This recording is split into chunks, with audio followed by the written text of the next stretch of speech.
예, 반갑습니다. 제 5차 테크 엣지 발표를 맡게 될 멘텍 이진현입니다. 자, 여러분들 뭐 다 퇴근하셨을 시간인데, 또 이렇게 열정적으로 세미나 참석해 주셔서 대단히 감사를 드립니다. 자, 오늘 주제는 빈번한 서버 인프라 변화에 애플리케이션 현대화로 대처하자라는 제목으로 한 30분에서 40분 정도 제가 내용을 좀 소개를 하고, 그리고 모든 세션 발표를 다 마치고 Q&A를 진행을 하도록 하겠습니다. Q&A는 여러분들이 그 창에, 그 채팅창에, 혹은 그 Q&A 창이 있거든요. 거기다가 질문을 남겨주셔도 되고, 아니면은 뭐 여러분들 마이크 키신 다음에 음성으로 이렇게 질문을 주셔도 다 좋습니다. 어떠한 방식으로든 질문 주시면 최대한 다 답변을 드리도록 하겠습니다. 자, 그러면 지금부터 시작하도록 하겠습니다. 자, 오늘 발표할 내용들은 OS 인프라 변화로 인해서 어떤 영향도가 발생을 하는지, 여러분도 다 아시겠지만 이제 유닉스에서 리눅스로 이렇게 서버 환경이 바뀌다 보니까, 네, 그리고 클라우드 시대로 접어들다 보니까 이제 OS 환경이나 뭐 인프라 변화가 이제 굉장히 잦아지고 있죠. 자, 이런 영향도로 인해서 뭐 여러 가지 좀 이슈들이 발생하는데, 자, 이런 것들을 이제 클라우드 네이티브의 앱 현대화를 통해서 좀 뭐 문제를 해결하는 뭐 이러한 방식이 이제 우리한테 어떤 이점을 주는지, 그리고 어떠한 이런 그 클라우드 네이티브를 통해서 파스를 구축한 다음에 어떤 그 혁신을 안겨다 주는지 구체적인 사례 마지막으로 이렇게 소개를 하도록 하겠습니다. 자, 첫 번째로 OS와 인프라 변화로 인한 영향도 먼저 한번 살펴보도록 하겠습니다. 자, 여러분 어떤가요? 요즘 그 인프라와 OS 변화주가 굉장히 빨라지고 있죠. 예. 또 저는 이제 이 IT 업계에서 98년부터 이렇게 이제 일을 해봤는데, 근데 과거에 이제 제가 처음에 이제 IT계에 발을 디뎠을 때는 주로 이제 메인프레임하고 유닉스 이런 부분이 좀 강세였었고, 그 이후에 이제 X86으로 인프라가 바뀌고, 그다음에 이제 VM으로 클라우드로 보니까 변화 주기가 이제 상당히 빨라지더라는 겁니다. 과거에 이제 메인프레임이나 유닉스 같은 경우는 그러니까 변화 주기가 그렇게 빠르지 않았었죠. 근데 지금은 여러분 어떻습니까? 클라우드 시대에 접어들고 X86 플랫폼으로 이게 모든 게 다 변화가 되다 보니까 실제적으로 한 프로젝트를 함에 있어서도 여기 이제 장표에 나와 있는 대로 굉장히 많은 변화들이 이제 발생을 합니다. 이제 그래서 개발자는 이제 뭐 아웃소싱을 받아서 자기 노트북에 뭐 우분투나 뭐 이런 OS를 깔아서 개발을 열심히 하고 있어요. 그래서 개발 산출물을 이제 고객사한테 제출을 하는 거죠. 그리고 뭐 이거 또 제출하기 전에 혹은 뭐 고객사에서 테스트할 때 예, 테스트는 이제 뭐 클라우드의 센터OS에서 이렇게 하는 경우가 또 이제 많습니다. 특히 이제 실제 환경, 서버 환경 쪽을 뭐 올려서 하려고 하다 보니까 뭐 이제 뭐 저렴하게 클라우드를 빌려서 한번 테스트를 해보는 거죠. 그리고 테스트가 다 끝나고 나면 이걸 이제 운영계 쪽에다가 포팅을 하게 되는데, 운영계 쪽은 아무래도 뭐 안정성이나 이런 걸 담보를 받아야 되니까 좀 상용화된 이제 리눅스를 이제 사용을 합니다. 예. 그래서 이제 개발자의 개발 환경, 테스트 환경, 그다음에 운영계의 어떤 VM 환경이 OS 자체가 이제 달라지는 경우가 있죠. 뭐 이렇게 잘 운영을 하고 있다가 예, 갑자기 이제 임원께서 좀 어디서 세미나 듣고 오셔가지고 야, 우리 이제 퍼블릭 클라우드로 가자. 예, 이렇게 하면서 뭐 AWS 예를 들어서 이렇게 이제 EC2로 머신이 바뀌게 됩니다. 자, 이렇게 되니까 AWS로 가고 나니까 뭐 아마존 리눅스가 무상으로 제공해 준다더라. 퍼포먼스도 좋다더라. 이 아마존 리눅스로 이제 바뀌는 거죠. 자, 이렇게 바뀌는 이 케이스가요. 실제 이게 그 발생을 했던 케이스입니다. 이게 저희 고객사에서 발생했던 걸 그대로 가져온 겁니다. 이제. 예. 이게 작은 기업이 아니에요. 대기업입니다. 예. 자, 이렇게 인프라가 바뀌니까 어떻게 됩니까? 이렇게 소스를 계속 좀 수정을 해 주셔야 돼요. 예. 자, 이런 문제들이 이제 계속 이제 발생을 하더라는 겁니다. 이게 굉장히 빈번하게 한 달, 혹은 1년, 2년도 안 돼서 이제 이런 변화들이 계속 발생을 해주는 거죠. 그리고 또 OS가 어떻습니까? 특히 이제 우리가 오픈 OS로 많이 가져가니까 이게 소스가 다 공개되어 있다 보니까 예, 이거 보안 위협이 좀 잦아집니다. 이제 과거 이제 뭐 유닉스나 메인프레임 같은 경우 이제 클로즈드 소스죠. 이제 그러다 보니 뭐 상대적으로 물론 이제 그쪽도 뭐 나름대로 보안 위협이 있었습니다. 그러면 상대적으로 예, 이제 오픈 OS 같은 경우가 이제 보안 위협이 예, 좀 더 잦아지고 있고, 그리고 이제 인프라가 또 워낙 자주 바뀌죠, 그죠? 하드웨어도 금방금방 사이클 자체가 이제 변화의 사이클 자체가 바뀌다 보니까 이제 OS도 이제 늘 패치가 되고 업그레이드가 늘 반복이 됩니다. 자, 주요 배포판 리눅스 OS의 이 업데이트 경향이 어떻게 되는지 한번 우리 살펴보도록 할게요. 자, 우리가 일반적으로 엔터프라이즈 시장에서 가장 많이 사용하는 그 OS를 든다면은 아무래도 레드햇입니다. 그죠? 거의 뭐 국내에서도 한 70% 이상은 다 레드햇 리눅스를 사용하는 것 같습니다. 이 레드햇 리눅스가 마이너 버전 업데이트가 연간 2번에서 4번, 거의 이제 분기에 한 번씩 그 마이너 버전의 업데이트가 발생한다고 생각하시면 됩니다. 그리고 패치는 월 주기로, 예, 최소한 월 주기로 이제 패치가 늘 이제 발행이 됩니다. 그리고 우분투 같은 경우 이제 LTS는 이제 2개월에서 3개월 주기로 정기 패치가 발행이 됩니다. 그러니까 이것도 마찬가지로 거의 분기에 한 번씩 정기적으로 이제 어, 새로운 버전이 나오고 패치가 발행된다 이렇게 보시면 되겠습니다. 그리고 BLTS 같은 경우는 이제 6개월마다 주요 업데이트가 발행이 된다 이렇게 이제 보시면 되겠습니다. 그리고 뭐 데비안이나 페도라 같은 경우 이제 개발계에서 많이 쓰는데 주로 이제 수시로 업데이트가 됩니다. 자, 이렇게 OS가 업데이트 되게 되면 이제 어떤 영향을 끼치게 됩니까? 물론 이제 뭐 최신의 OS로 패치가 된 거를 당일에 이제 사용하시는 거, 뭐 이런 거는 굉장히 좋은 일입니다. 좋은 일인데 실제적으로 이제 이 애플리케이션을 운영하시는 분들 입장에서는 이 OS 업데이트로 인해서 어떤 영향을 받습니다. 그래서 어떤 영향을 받는지 뭐 이런 것들 한번 보도록 할게요. 특히 그 애플리케이션 개발자들 입장에서 그리고 애플리케이션을 운영하시는 분들 이런 입장에서 자, 우리가 개인적으로 사용하는 애플리케이션 같은 경우는 사실 이제 이게 뭐 자동으로 업데이트가 되고 뭐 여러분 모바일 뭐 같은 경우 어떻습니까? 그 iOS나 안드로이드 OS가 업데이트 되면 그냥 앱스토어에서 자동으로 인지해서 그냥 자동으로 다 업데이트가 되게 되죠. 그죠?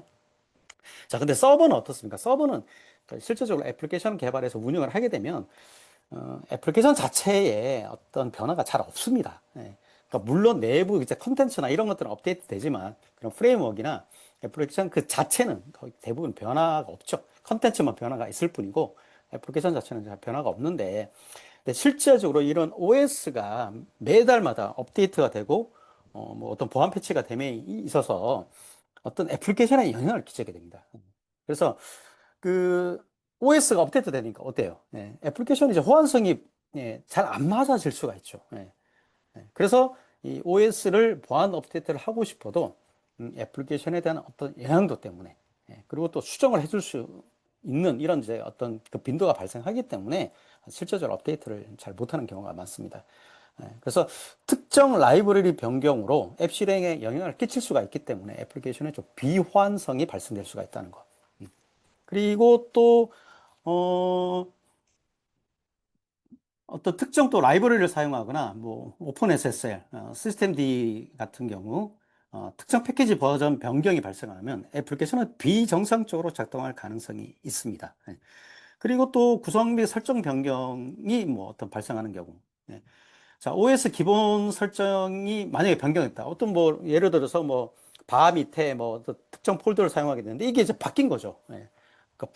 폴더 구조가 바뀐 거예요. 특정 어떤 컨피그 파일을 뭐 그 참조하는 게. 자, 이러면은 설정 파일 충돌 가능성이 이제 존재할 수가 있습니다. 그리고 또 OS를 업데이트인데 만약에 커널이 업데이트 된다.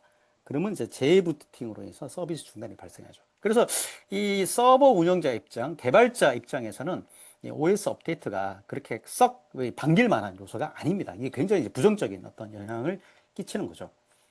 자, 이로 인해서 OS 업데이트로 인해서 특히 서버 운영자와 개발자들 입장에서는 좀 부정적인 파급 효과가 끼치게 됩니다. 이제 어떤 파급 효과가 끼치느냐? 그러니까 개발자들 입장에서는 개발 생산성이 저하가 됩니다. 왜냐하면 개발자가 어떤 꿈을 안 거죠. 회사에 취직할 거 아니에요. 그래서 뭐 어떤 꿈을 안습니까? 좀 생산적인 업무. 특히 요즘 이제 AI 같은 경우 생산성의 끝판으로 이제 떠오르고 있죠. 그래서 야, 나는 이렇게 회사 취직해서 어떤 미래를 꿈꾸는 생산성을 높일 수 있는 뭐 어떤 거를 이제 개발을 한다. 새로운 앱을, 혁신적인 앱을 개발한다. 이렇게 해서 회사 취직했는데 실제로 저희가 서베이를 해보면 개발자 업무의 70%는 유지 보수성 개발을 많이 하더라는 겁니다.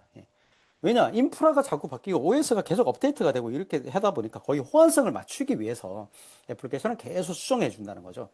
이건 비단 뭐 저희들도 마찬가지입니다. 저희들도 뭐 현재 엔터프라이즈용 그 애플리케이션을 개발을 하고 있잖아요. 그죠? 서버 이중화나 뭐 제어복구나 파스 플랫폼 이런 걸 개발을 하는데 실제로 저희 내부적으로 통계를 내봐도 거의 한 60% 이상은 새로운 OS가 업데이트 되거나, 뭐, 저희가 이제 이게 인스톨을 해야 되는 또 타겟 OS가 변화가 발생할 때 거기에 어떤 호환성을 유지하기 위한 개발이 거의 60% 이상을 차지하더라는 겁니다.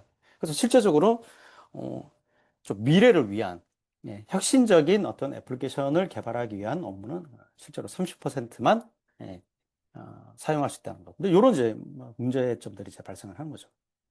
그리고 운영 생산성도가 저하가 됩니다.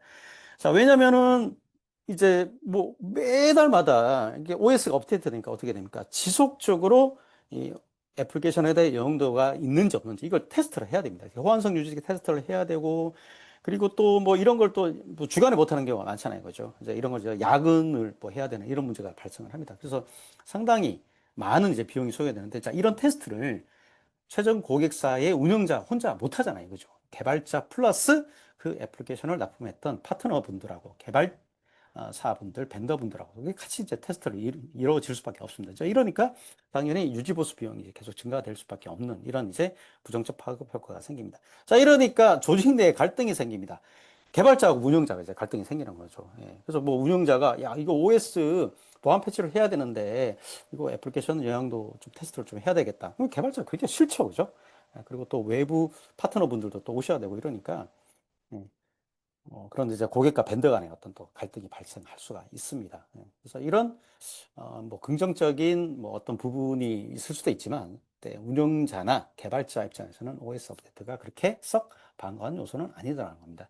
자, 그러면 뭐 그렇다고 해서 긴급 보안 패치가 발생했고 기존 운영되고 있는 OS가 단종이 됐는데 이거 계속 운영할 수는 없는 거잖아요. 그죠? 예, 운영할 수는 없고 이제 업데이트를 할 수밖에 없는데 자, 업데이트를 하더라도 애플리케이션에 대한 어떤 호환성과 그다음에 어떤 유지 보수성의 어떤 개발을 좀 줄일 수 있는, 최소화할 수 있는, 아예 중단할 수 있는 좀 이런 방법이 없을까? 자, 이게 굉장히 이제 고민이 될 겁니다, 여러분들. 네. 자, 그래서 이런 문제점들, OS 업데이트로 인해서 애플리케이션에 대한 어떤 영향도, 뭐 이런 것들이 발생을 했었을 때, 이를 최소화할 수 있는 방안으로 바로 클라우드 네이티브와 애플리케이션 현대화를 저희는 적극 추천을 해드리는 바입니다. 그래서 이를 통해서 어떻게 문제를 해결할 수 있는지 자, 지금부터 애플리케이션 현대화와 클라우드 네이티브에 대해서 말씀을 드리도록 하겠습니다. 자, 그러면 뭐 클라우드 네이티브와 앱 현대화가 무엇인지 이 부분 먼저 살펴보도록 하겠습니다. 자, 여러분 클라우드 컴퓨팅은 잘 아십니다. 그죠? 뭐 서버, 스토리지, 네트워크 이렇게 물리적인 자원으로 우리가 옛날에 구매했던 것을 이제 가상 머신 형태로 할당받는 개념으로 바꿔주는 거. 이게 클라우드 컴퓨팅이죠. 자, 그래서 이런 클라우드 컴퓨팅에서 애플리케이션 실행을 하는데 뭐 애플리케이션 실행 환경은 늘 똑같습니다. 그죠? 옛날 과거 물리적으로 우리가 운영을 했던 아니면 VM 환경에서 운영을 했던 뭐 그리고 이제 클라우드 환경에서 운영했던 상관없이 애플리케이션을 설치하고 유지보수하고 하는 행위들은 이제 늘 변화가 없었습니다. 다수 작업을 하고 있었죠. 그죠? 자, 이런 애플리케이션들이 어떻습니까? 아까 제가 앞서 말씀드린 것처럼 인프라가 자주 바뀌게 되고 OS가 빈번하게 업데이트 되다 보니까 애플리케이션에 대한 어떤 호환성 유지를 위한 끊임없는 수정이 이제 발생을 하더라는 겁니다. 자, 그래서 이 개발자들이 생산성이 이제 아무래도 이게 안 좋아지니까 개발자들이 어떤 생각을 하게 되냐면 인프라가 변하거나 OS가 변하더라도 애플리케이션을 끊임없이 수정하거나 테스트할 필요 없이 한번 개발된 애플리케이션은 OS가 업데이트가 되든 인프라가 변화되든 상관없이 늘 호환성을 유지하면서 애플리케이션을 잘 구동되도록 애플리케이션 자체의 어떤 아키텍처 환경을 바꿔주는 것, 개선하는 것, 요게 바로 이제 클라우드 네이티브 아키텍처입니다. 그래서 즉, 클라우드 환경에서 OS가 빈번하게 바뀌고 패치되고 인프라가 바뀌는 거 오케이 인정.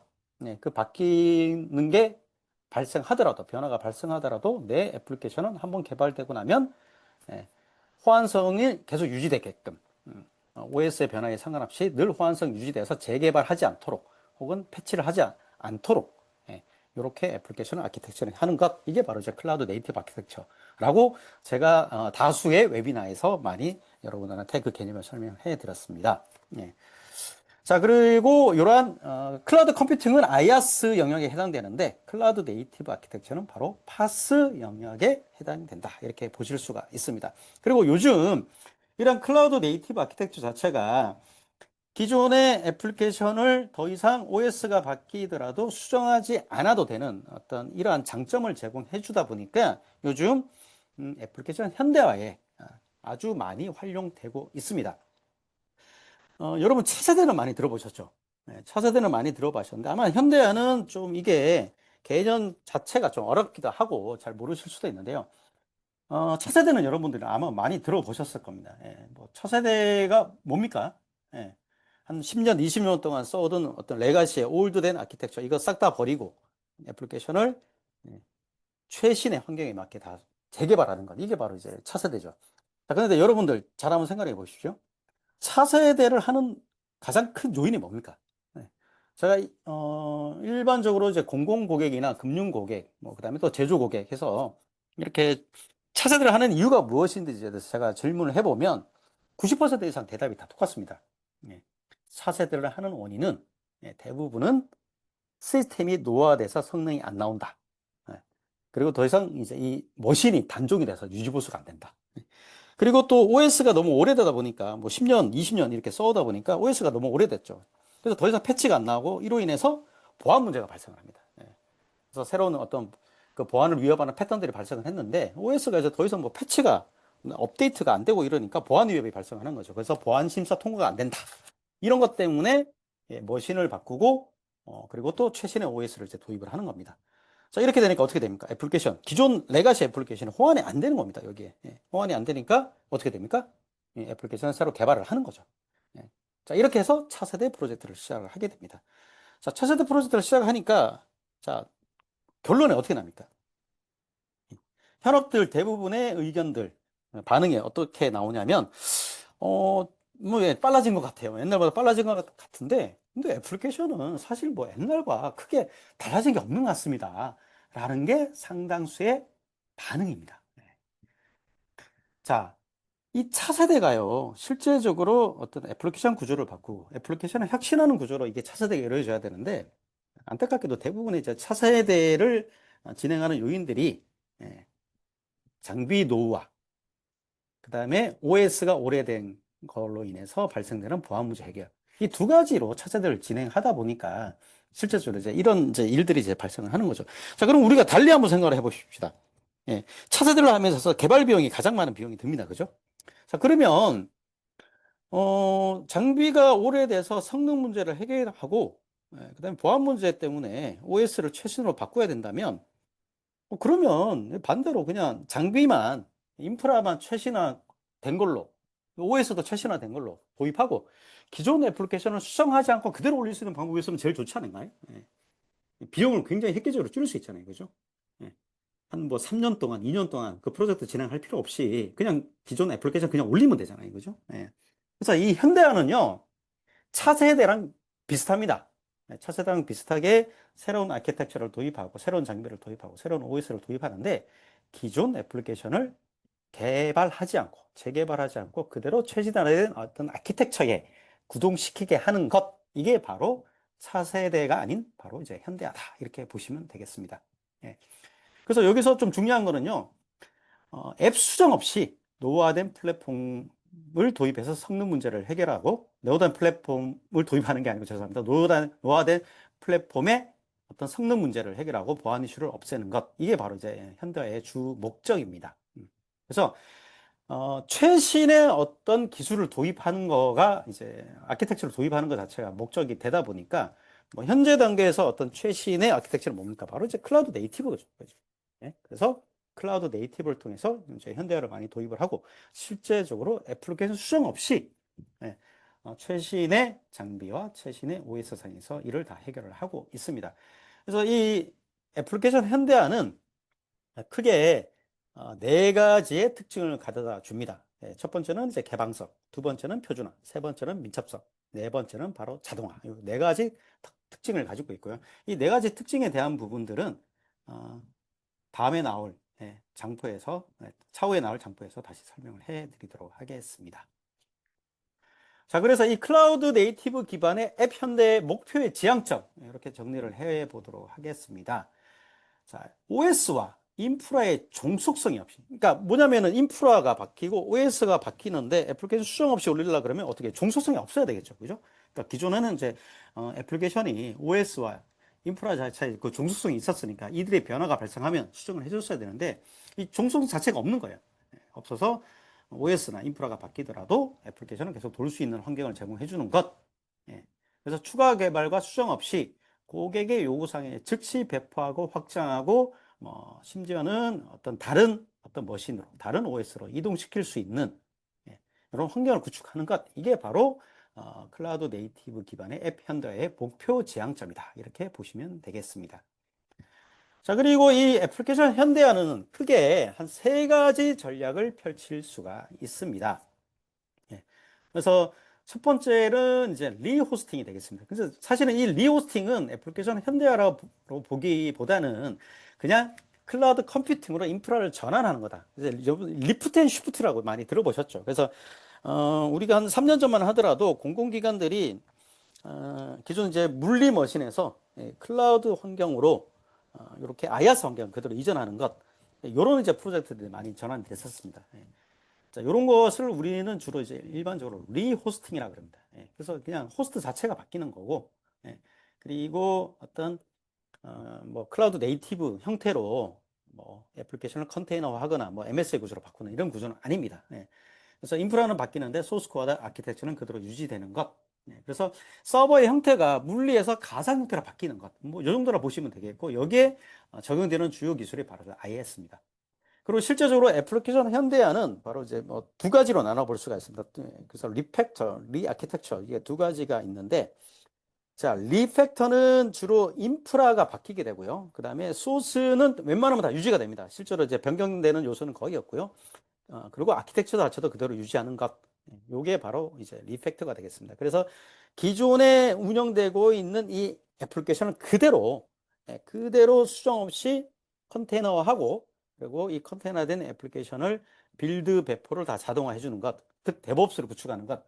여기까지가 바로 이제 리팩터가 되겠고요. 그리고 리아키텍처는 모놀리틱 구조로 되어 있는 애플리케이션의 아키텍처를 MSA 구조로 바꿔주는 것. 자, 이 MSA 구조로 바꾸는 거에 있어서도 뭐 소스 자체를 변경하라 이러진 않습니다. 실제적으로 뭐 여러분들 대부분 이렇게 고객분들도 우리가 MSA 구조로 가져갈 때 소스를 다 변경해야 되는 것을 알고 있는데, 실제로 변경하지 않고도 이렇게 기존 소스를 그대로 유지하면서 애플리케이션을 나눠줄 수가 있습니다.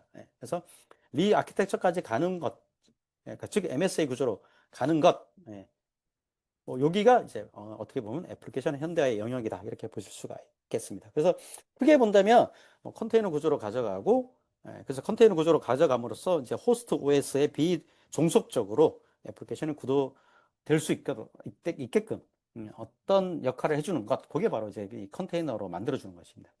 그리고 만들어진 컨테이너를 데브옵스를 구축을 해서 빌드 배포를 자동화해 주는 것, 요 영역까지가 바로 이제 리팩터가 되겠고요. 그래서 여기서 한 발 더 나아가면 바로 MSA 구조로 바꿔주는 것, 이렇게 리팩터, 리아키텍처로 이렇게 구분할 수 있다, 이렇게 보시면 되겠습니다. 그래서 우리가 그 공공 쪽에 보면 클라우드 네이티브 사업이 많이 뜨잖아요. 뜨면 주로 이제 뭐 MSA로 할 것, 뭐 컨테이너 기반으로 할 것, 그다음에 데브옵스로 구축할 것.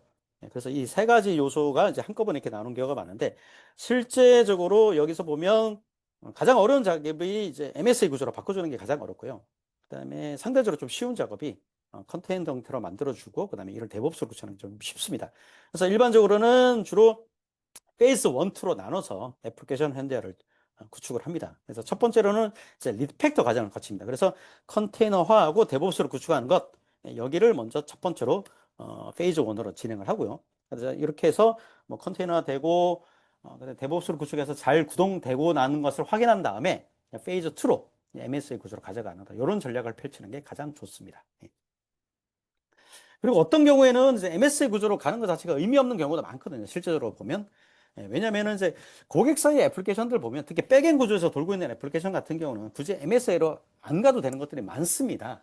많은데 어떤 이제 공공 프로젝트를 보면 굉장히 관성적으로 뭐 클라우드 네이티브로 가려면 MSA로 가야 돼, 이런 게 너무 이제 이게 우리의 선입견처럼 박혀 있다 보니까 뭐 무조건 이제 뭐 일부라도 쪼개야 된다. 이게 좀 관념을 가지고 있는 경우가 많은데 실질적으로 MSA 구조로 안 가도 되는 것들이 생각보다 많습니다.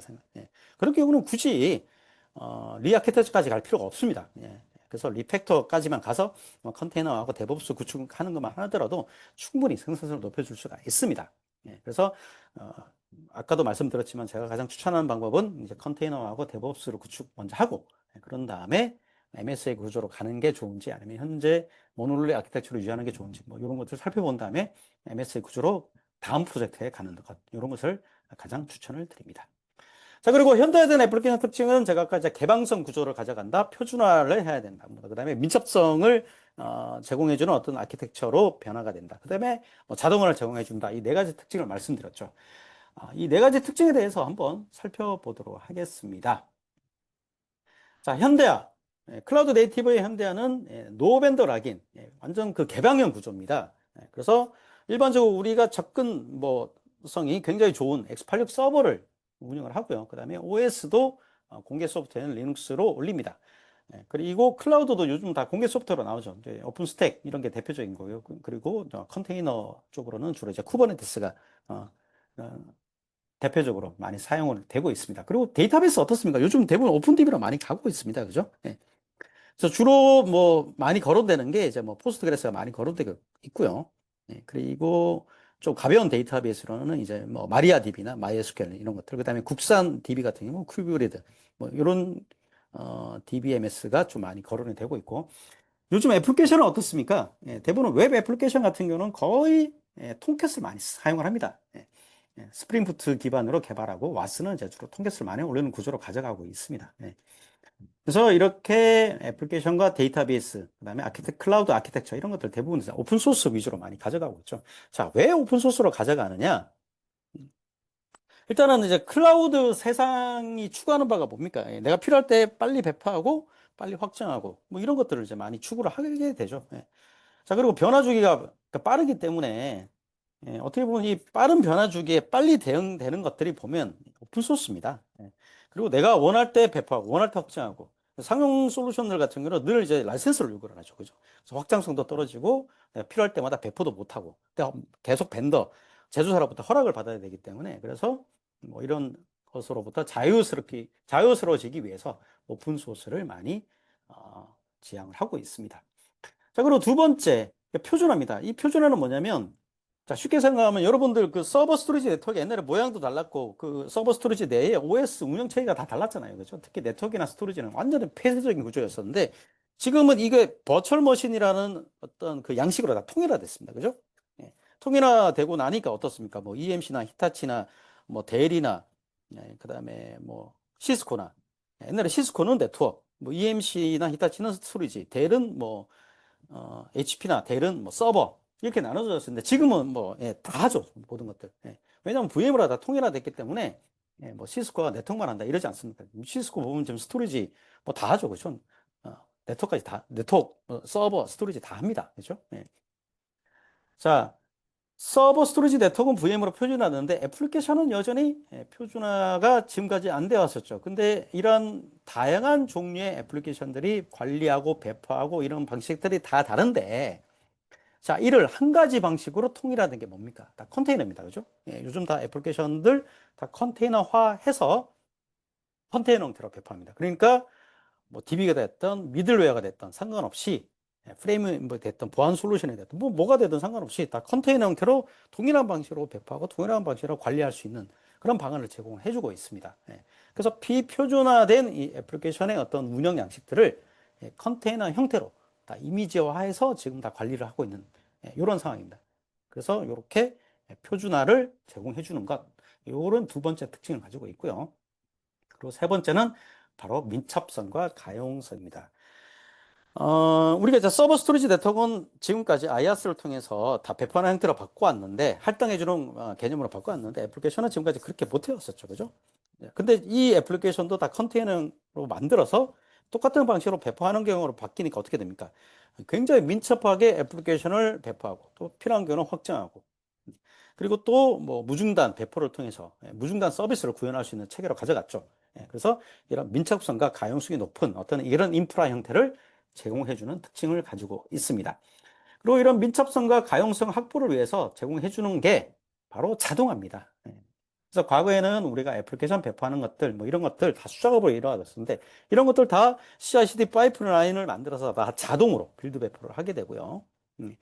그리고 이런 이제 애플리케이션이 배포된 것을 필요할 때 확정하고, 장애가 났을 때 장애를 처리하는 것들. 그리고 우리가 이제 이 옛날에 VM을 만들 때는 뭐 IP, 그다음에 스토리지 뭐 이런 것도 다 할당해주고 이럴 때 수작업 요소가 많았었는데, 이제 컨테이너 형태로 가져갔을 때는 네트워크가 되는 부분, 그다음에 스토리지가 만들어서 붙는 부분 이런 것도 다 자동으로 다 해주고 있습니다. 그죠? 다 쿠버네티스 써서 그런 것들 다 제공해주고 있죠. 그다음에 확장하는 것도 다 오토스케일을 통해서 이런 부분들을 싹 다 자동화 시켜줄 수가 있습니다. 자, 그래서 이 클라우드 네이티브 기반의 현대화는 표준화, 그다음에 개방성, 민첩성, 자동화 이런 네 가지 특징을 가지고 있다. 자, 이렇게 말씀드릴 수가 있겠습니다. 자, 그러면 이러한 클라우드 네이티브 기반의 현대화를 통해서 예, 어떤 문제점들을 해결할 수 있는지 그런 부분들 한번 살펴보도록 하겠습니다. 예. 자, 그리고 우리가 이제 그 클라우드 네이티브에서는 파스를 많이 사용을 하죠. 그죠? 예, 그래서 이 파스는 현대화를 위한 모든 조건을 제공해 줍니다. 아까 뭐 개방형 구조, 표준화를 가야 된다, 민첩한 환경을 제공해 준다, 자동화 어떤 환경을 제공해 주는 거. 이거 이제 네 가지를 그랬었는데, 우리 이제 쿠버네티스 기반으로 현재 파스를 많이 구현을 하는데, 예.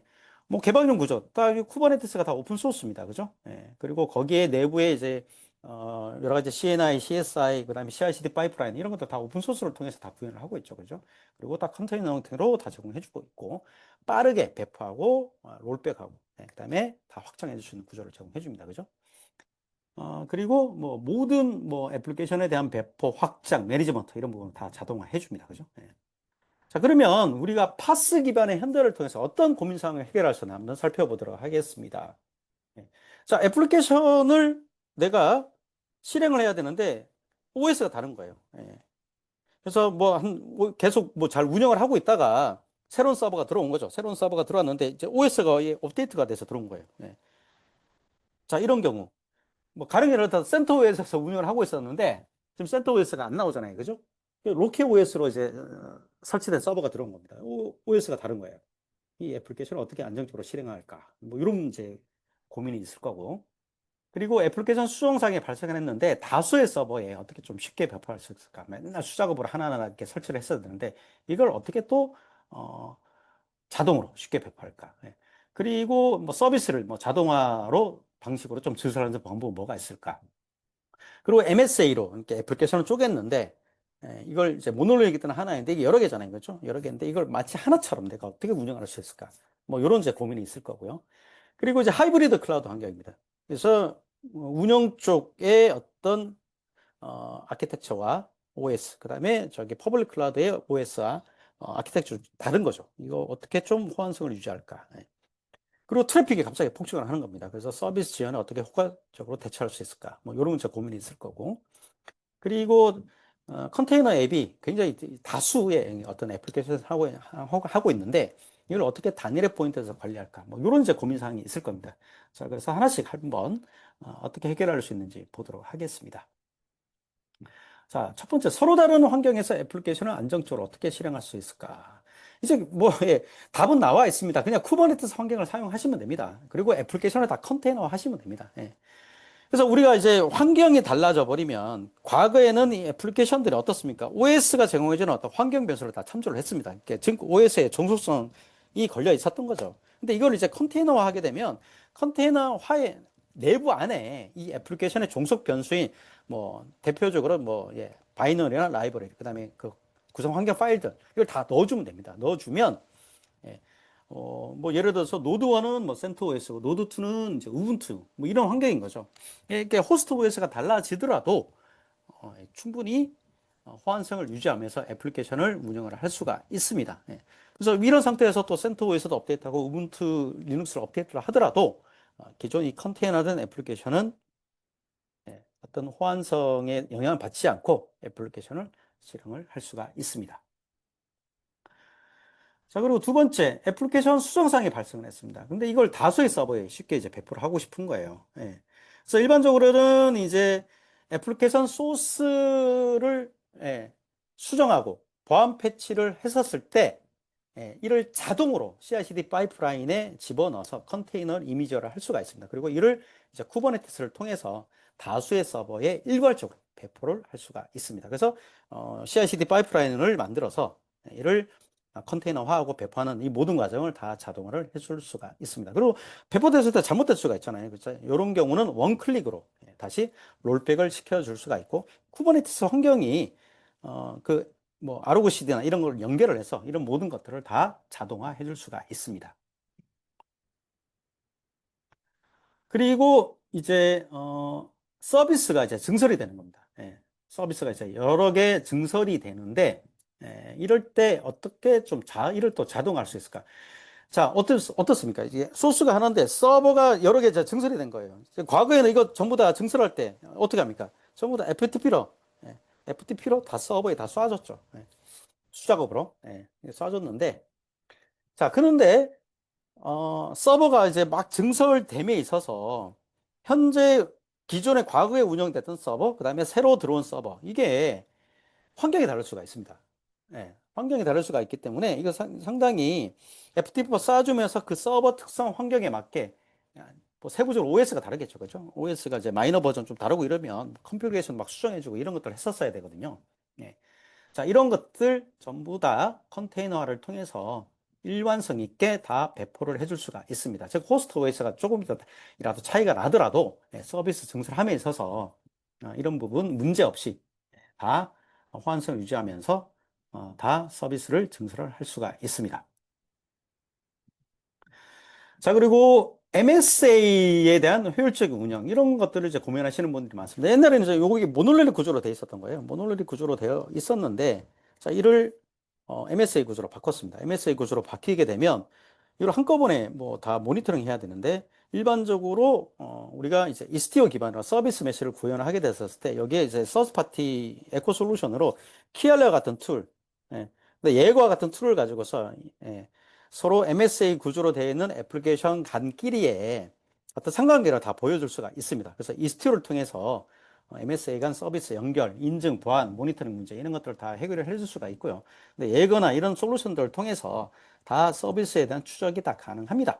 그래서 A가 B를 호출하고 B가 C를 호출하고 이런 호출 관계가 어떻게 되는지, 그 다음에 서로 호출됨에 있어서 이 호출됨에 있어서 여기 어떤 병목 현상이 발생하는지 뭐 이런 것들을 다 UI로 다 트레이싱을 해줄 수가 있습니다. 그래서 병목점을 다 찾아낼 수가 있습니다.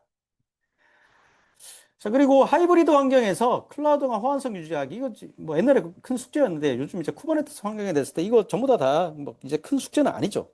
그래서 뭐 예를 들면 운영 환경은 다 VM웨어 기반으로 되어 있었는데 저기 AWS나 Azure 클라우드로 가게 되면 이 VM 환경이 다 다르잖아요. 그죠? 그래서 VM에서 VM으로는 하이브리드 클라우드 환경을 이제 구축하기가 쉽지 않았었는데, 근데 이제 이런 부분을 이 쿠버네티스 환경으로 가게 되면 컨테이너는 사실 VM 상관없이 다 올라갑니다. 다 올라가기 때문에 일관성 있게 이런 것들을 전부 다 쿠버네티스 환경에서는 다 매니지먼트를 해줄 수가 있습니다. 자, 그리고 웹 트래픽이 폭증을 합니다. 웹 트래픽이 이제 폭증을 했었을 때, 자, 이를 어떻게 대처할 것이냐. 자, 우리가 보면 그 모바일 기기 증가로 트래픽 예측이 안 됩니다. 안 될 때, 뭐 이럴 때 과거 같으면 이거 다 수작업으로 다 스케일 아웃을 했었어야 되는데, 이제 쿠버네티스 환경 어떻습니까? 이걸 다 자동으로 전부 다 스케일 아웃을 해 줄 수가 있습니다. 자, 그리고 수많은 컨테이너 앱을 단일의 포인트에서 관리하는 것 자체가 쉽지가 않았었죠. 자, 그래서 이 증가되는 컨테이너의 자동화 관리를 다 쿠버네티스에서 전부 다 이거 다 해줄 수가 있고요. 오케스트레이션도 해줄 수가 있습니다. 그리고 여러 가지 어떤 컨피그 맵이나 RBAC, 인그레스, 레파지토리, 이 복잡한 환경 자체 이런 것들을 다 쿠버네티스 환경에서 전부 다 에코 솔루션을 붙여서 다 매니지먼트를 해줄 수가 있고요. 그리고 또 서비스 카탈로그를 통해서 원클릭으로 자동화된 방식으로 애플리케이션을 배포하거나 설정을 해줄 수가 있습니다. 그리고 요즘 이제 쿠버네티스 클러스터가 여러 개 운영이 됐었을 때 이 멀티 클러스터를 관리하는 그 오픈소스 솔루션도 많이 나오고 있죠. 그래서 이러한 수많은 컨테이너 앱을 다른 포인트에서 관리할 수 있는 이러한 솔루션들을 통해서 이런 문제들을 다 해결을 해줄 수가 있습니다. 자, 그러면 마지막으로 이 애플리케이션은 현대화를 통해서 어떤 파괴적 혁신이 발생되었고 그 사례는 무엇인지 한번 살펴보도록 하겠습니다. 자, 우리가 애플리케이션 현대화를 통해서 가져다 준 혁신은 예, 크게 비용 절감하고 뭐 생산성 향상이 되겠죠. 이게 아무래도 애플리케이션을 컨테이너 형태로 다 표준을 했고, 그 다음에 OS나 인프라가 변화가 되더라도 애플리케이션 호환성을 유지하면서 돌리게 해주는 어떤 이런 환경을 제공해 주니까 어때요? 앱 개발 비용 자체가 많이 절감되겠죠. 그죠? 더 이상 어떤 유지보수성 개발을 안 하고 좀 더 생산적인 개발을 하는데 더 많은 어떤 그 우리의 인력을 쓸 수가 있기 때문에 앱 개발 비용 자체가 많이 절감이 되고요. 그리고 개발 집중도도 많이 향상이 됩니다. 뭔가 새로운 거 개발을 하고 있는데 야 이거 패치 OS 패치가 됐으니까 애플리케이션 패치해야 된다. 뭐 이러다가 또 패치해 작업에 또 갑자기 불려가고 뭐 이런 일들 발생 안 합니다. 그죠? 그러니까 개발 집중도가 좀 더 올라가겠죠. 그리고 전문 인력 비용 70% 이상 절감 가능합니다. 이 왜냐면은 자, 우리가 항상 데이터베이스, 뭐 미들웨어 이런 것들 설치하거나 확장하거나 이럴 때 그 전문 미들웨어 엔지나 전문 DBA를 다 불렀어야 되잖아요. 그죠?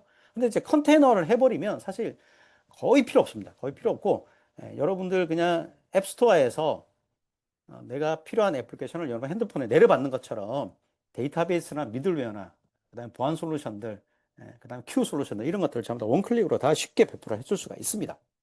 그리고 반복 작업은 거의 10배 이상 제거가 되고요. 그리고 개발 테스트 배포 비용 자체가 한 60% 이상 절감되는 이런 효과를 또 나타낼 수가 있습니다.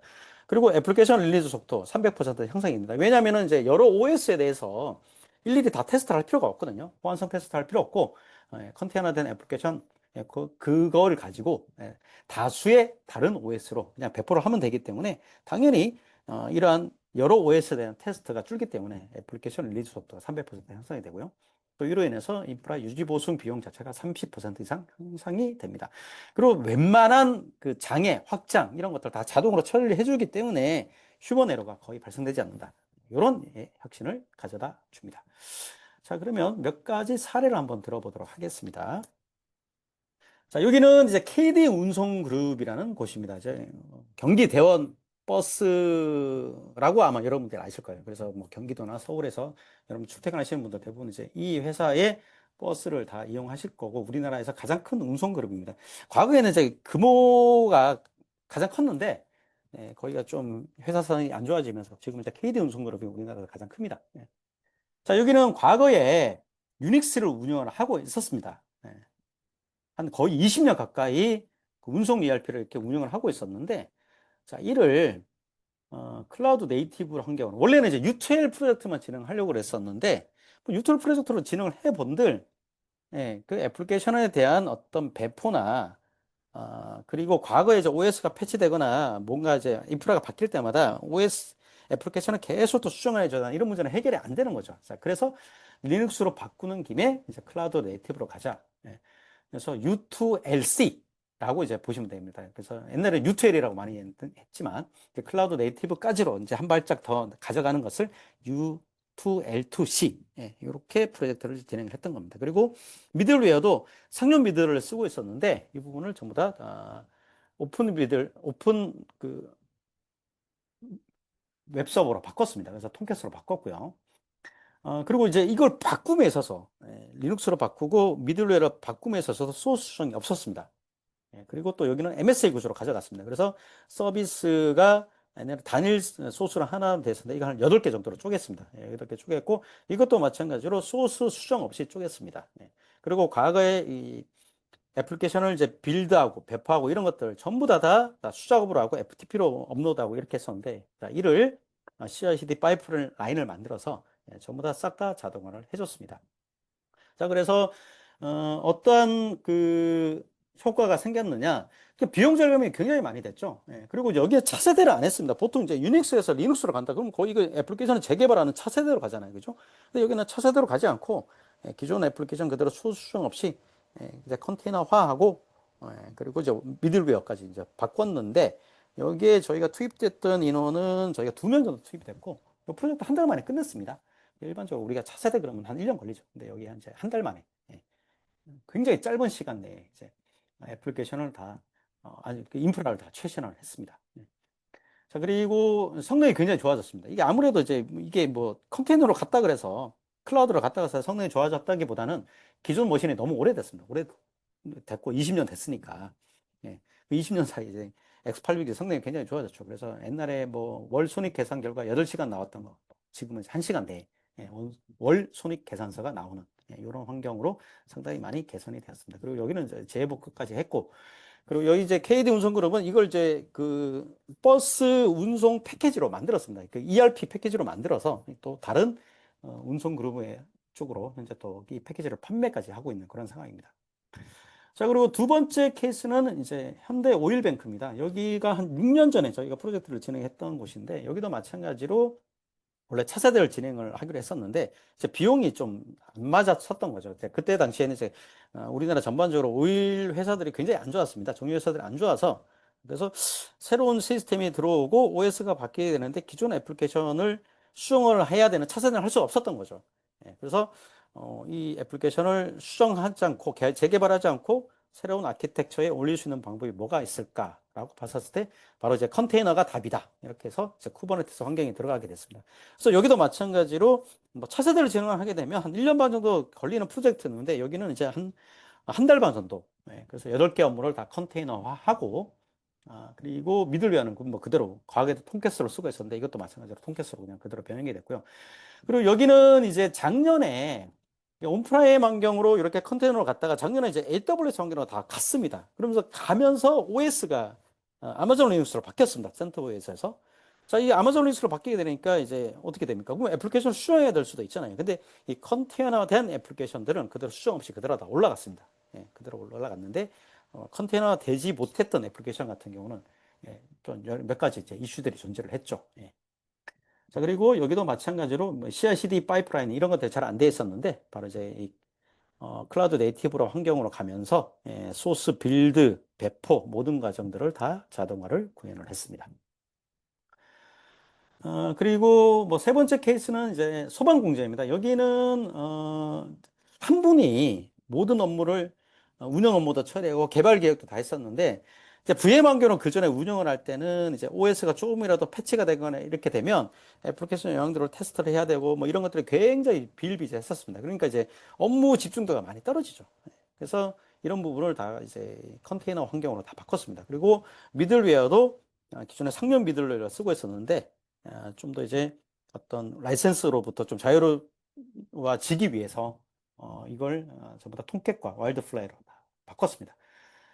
이렇게 할 때 소스 수정 없이 여기도 마찬가지로 미들웨어와 컨테이너 환경으로 다 마이그레이션 했고요. 여기도 마찬가지로 2달 정도 저희가 이제 프로젝트를 진행을 했던 것 같습니다. 그리고 여기도 이제 뭐 과거에 이제 CI/CD나 이런 부분들이 다 자동화가 안 돼 있었는데 바로 이제 빌드 배포 환경을 다 자동으로 진행을 했고요.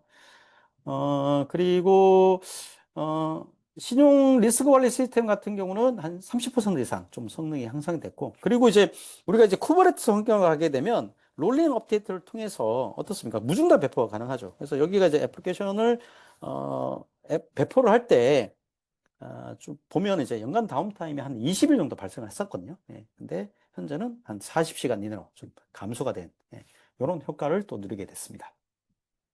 자, 그리고 또 다른 어떤 현대화의 케이스로는 이제 OK저축은행이 있습니다.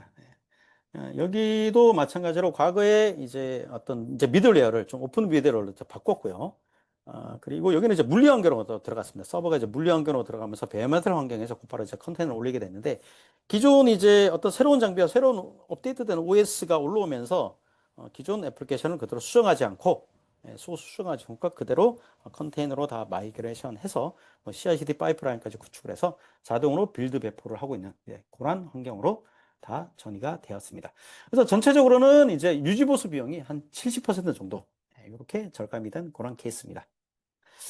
자, 그리고 마지막 한번 사례를 보도록 하겠습니다. 여기는 이제 가장 최근의 사례입니다. 이제 서울과학기술대학입니다. 이제 보통 이제 국립대들이 보면 이 클라우드 네이티브로 환경으로 가면서 뭐 카이스트나 부산대나 뭐 경북대도 마찬가지인데 이렇게 뭐 차세대 프로젝트를 많이 진행을 했었습니다. 그리고 최근에도 뭐 전북대 같은 경우도 차세대 프로젝트를 진행을 하고 있죠. 근데 여기는 이제 차세대 프로젝트를 하기 위해서 비용이 없는 겁니다. 보통 한 70억에서 100억 정도 비용이 소요되는데 여기는 이제 비용이 너무 없다 보니까 어느 정도 비용이 없었나 딱 10분의 1밖에 없었습니다. 딱 10분의 1밖에 없는데 차세대는 할 수 없고 근데 장비나 OS는 바꿔야 되는 이제 그런 환경이죠. 과거에 이제 유닉스로 쓰고 있었는데 이걸 리눅스로 바꾸고 그다음에 이제 클라우드 네이티브 환경으로 가져가야 되는 이런 환경인데 애플리케이션은 수정 없이 가야 되는. 왜냐? 비용이 없기 때문에. 자, 그래서 어떻게 했느냐? 기존 애플리케이션 그대로 수정하지 않고 미들웨어도 이제 기존의 제우스 상용 와스를 쓰고 있었는데 요거 이제 상용 와스 그다음에 일부 또 오픈 와스 이렇게 도입을 해서 기존 소스를 그대로 수정하지 않고 4개 업무를 다 컨테이너로 다 마이그레이션 했습니다. 마이그레이션 했고 요거 프로젝트는 한 4개월 정도 걸렸던 것 같습니다. 저희 한 명이 투입돼서 4개월 만에 다 끝냈습니다. 4개월 만에 다 끝냈고 우리가 일반적으로 이제 차세대라고 뭐 한다면 굉장히 많은 개발 인력이 투입이 돼서 한 1년 정도 했어야 되는데 그러지 않았습니다. 그러지 않고 상당히 빠른 시간 내에 상당한 비용 절감으로 이렇게 추진을 했었습니다. 그래서 아마 국립대 중에서는 최초로 아마 현대를 진행했던 이제 그러한 케이스라고 보시면 되겠습니다. 그리고 여기 서울과학기술대학교는 이 대학교 홈페이지 내에서도 이 프로젝트에 대한 개요가 굉장히 상세하게 다 소개가 되어 있습니다. 그래서 여러분들 한번 여기 뭐 대학 홈페이지 들어가서 그 뉴스 한번 찾아보시면은 뭐 이 프로젝트 내용들 이런 거 한번 보실 수가 있습니다. 그래서 홈페이지 같은 경우 기존 하나의 모듈로 되어 있었는데 이거 소수 수정 없이 그대로 17개로 분할을 했고요. 통합 정보 같은 경우도 이제 모듈로 되어 있는 거를 4개로 서비스를 분할을 했습니다. 그래서 서비스 응답 시간이 홈페이지는 30%, 통합 정보는 27% 정도 개선이 됐고요. 그리고 이제 학생들한테 좀 가장 호응이 좋았던 것은 바로 수강 신청입니다. 그래서 이 트래픽에 대한 처리 그 캐파가 굉장히 좀 많이 올라간 거죠. 그래서 처리량이 21% 정도 증가를 했고 응답 시간은 한 13% 정도 증가를 했습니다. 그래서 과거에는 이제 수강 신청 2주만 딱 했었는데 지금은 한 8대 서버를 가지고서 수강 신청이 딱 들어오기 전에 미리 이제 이 컨테이너를 다 확장을 합니다. 확장을 통해서 충분한 캐파를 가지고 트래픽을 다 소화할 수 있는 그런 환경으로 지금 다 바뀌어 있는 상황입니다. 자, 오늘 뭐 내용들 정리를 하자면 애플리케이션 현대화는 개방성, 표준화, 민첩성, 자동화 여건 마련이 핵심이고요. 자, 여기서 가장 중심이 되는 부분은요, 바로 이제 컨테이너화입니다. 그래서 기존 애플리케이션을 컨테이너화함으로써 빈번하게 변하는 OS와 인프라에 대해서 우리가 생산성 있게 충분히 대처할 수 있다. 이렇게 말씀드릴 수 있겠습니다.